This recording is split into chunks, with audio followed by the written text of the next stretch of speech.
A nation in overdrive, the world's fastest growing free market democracy, an emerging global hub of knowledge and technology, a booming economy backed by internationally competitive industrial sectors. This surging growth and development taking place across the economy has thrown up new challenges and opportunities, particularly in the domain of infrastructure.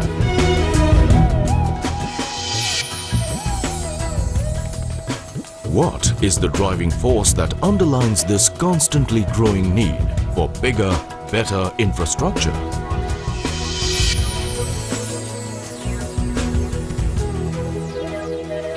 Over the last 3 years, India's economic growth has been 8%. Currently, this is one of the fastest growth rates in the world. In terms of US dollars, this translates to a growth rate as high as 13% per annum. From a mere 5 million landlines in 1991, the country has reached a point where 5 million cellular connections are added every month. The investment opportunities in this sector are backed by a national telecom policy that aims at encouraging private and foreign investments and overseen by an independent regulator, the Telecom Regulatory Authority of India, or TRAI.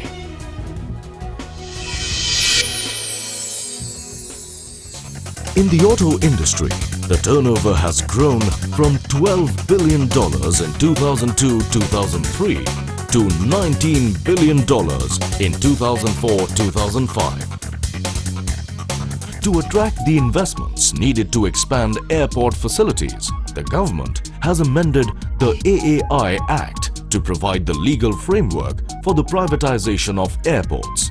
Moreover, it has announced 100% tax exemption for airport projects for a period of 10 years.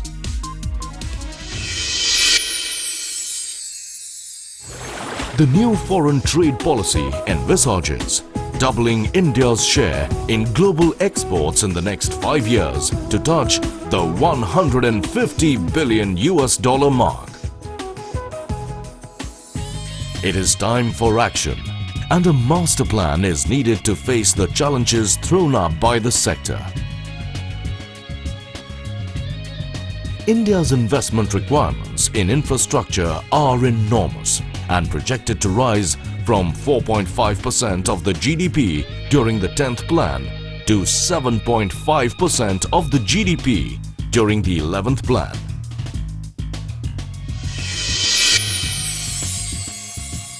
The resources of the government are not enough to bridge the gap.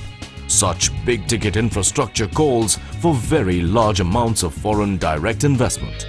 Fortunately, the stage is already set to facilitate this. 15 years of reforms have created a level playing field for foreign investors, and as mentioned earlier, India is currently viewed as one of the most attractive destinations for foreign capital. The country is a signatory to the Multilateral Investment Guarantee Agency and to a host of bilateral agreements. Hence, there are no restrictions on the repatriation of profits and dividends. The future is infrastructure. Investing in it will set off a mutually beneficial cycle of growth followed by a need for stronger infrastructure, enabling India to grow rapidly on a sustainable basis, ultimately to emerge as an economic superpower in the decades ahead. Invest in India's infrastructure.